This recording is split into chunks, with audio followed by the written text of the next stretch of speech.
ನಮಸ್ಕಾರ ವೀಕ್ಷಕರೇ, ಮಹಾಯುದ್ಧ ನ್ಯೂಸ್ಗೆ ಸ್ವಾಗತ. ಸಚಿವರ ಮೊದಲ ಹೆಜ್ಜೆಗೆ ಕಪ್ಪು ಬಾವುಟದ ಸ್ವಾಗತ. ಜೇವರ್ಗಿಯ ಜನರ ಪ್ರಶ್ನೆಗಳಿಗೆ ಉತ್ತರ ಯಾರು ಕೊಡ್ತಾರೆ? ಅಭಿವೃದ್ಧಿಯ ಪ್ರಶ್ನೆಗೆ ಉತ್ತರ ಕೊಡೋರು ಯಾರು?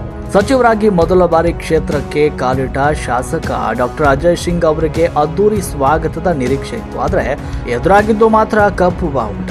ಇದು ಕೇವಲ ಒಂದು ಪ್ರತಿಭಟನೆ ಅಲ್ಲ, ಜೇವರ್ಗಿಯ ಅಭಿವೃದ್ಧಿಯ ಬಗ್ಗೆ ಕೇಳಿ ಬರ್ತಾ ಇರುವ ಹಲವು ಪ್ರಶ್ನೆಗಳ ಪ್ರತಿಧ್ವನಿ. ಕರ್ನಾಟಕ ರಾಜ್ಯ ರೈತ ಸಂಘ ಹಾಗೂ ಹಸಿರು ಸೇನೆಯ ಕಲಬುರಗಿ ಜಿಲ್ಲಾಧ್ಯಕ್ಷರಾದ ಮಹಂತಗೌಡ ದ್ಯಾಮ ನೇತೃತ್ವದಲ್ಲಿ ನಡೆದ ಪ್ರತಿಭಟನೆಯಲ್ಲಿ ಪೌರ ಕಾರ್ಮಿಕರ ಮೂಲಭೂತ ಸೌಲಭ್ಯ, ಕನಿಷ್ಠ ವೇತನ, ಮಲ್ಲಾಬಾದ್ ಏತ ನೀರಾವರಿ ಕಾಲುವೆ ಸಂಪೂರ್ಣ ಮುಕ್ತಗೊಳಿಸುವುದು ಹಾಗೂ ಜೇವರ್ಗಿ ತಾಲೂಕಿನಲ್ಲಿ ಫುಡ್ ಪಾರ್ಕ್ ನಿರ್ಮಾಣ ಸೇರಿದಂತೆ ಹಲವು ಬೇಡಿಕೆಗಳನ್ನು ಮುಂದೂಡಲಾಯಿತು. ಆದರೆ ಜೇವರ್ಗಿಯ ರಾಜಕೀಯ ಇತಿಹಾಸವನ್ನು ಕೆದಕಿದ್ರೆ ಇದು ಇಂದಿನ ಪ್ರಶ್ನೆ ಮಾತ್ರವೇ. ಮಾಜಿ ಮುಖ್ಯಮಂತ್ರಿ ಎನ್ ಧರ್ಮಸಿಂಗ್ ಅವರ ಕುಟುಂಬದ ರಾಜಕೀಯ ಪ್ರಭಾವ ಜೇವರ್ಗಿಯಲ್ಲಿ ದೀರ್ಘಕಾಲದಿಂದ ಇದೆ.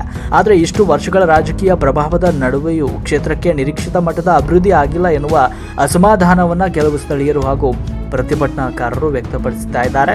ಈಗ ಅದೇ ಕುಟುಂಬದ ಮುಂದಿನ ಪೀಳಿಗೆಯ ಪ್ರತಿನಿಧಿಯಾಗಿ ಡಾಕ್ಟರ್ ಅಜಯ್ ಸಿಂಗ್ ಅವರು ಸಚಿವರಾಗಿದ್ದಾರೆ.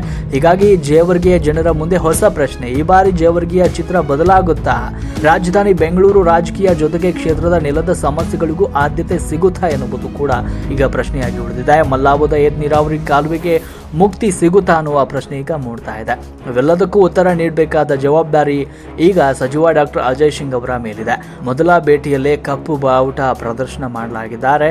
ಇನ್ನು ಮುಂದಿನ ದಿನಗಳಲ್ಲಿ ಅಭಿವೃದ್ಧಿಯ ಬಾವುಟ ಹಾರುತ್ತದೆಯಾ ಅನ್ನೋದನ್ನ ಕಾದು ನೋಡಬೇಕಾಗಿದೆ. ವರದಿ ಅನಿಲ್ ಕುಮಾರ್ ಗುತ್ತೇದಾರ್, ಮಹಾಯುದ್ಧ ಟಿವಿ, ಕಲಬುರಗಿ.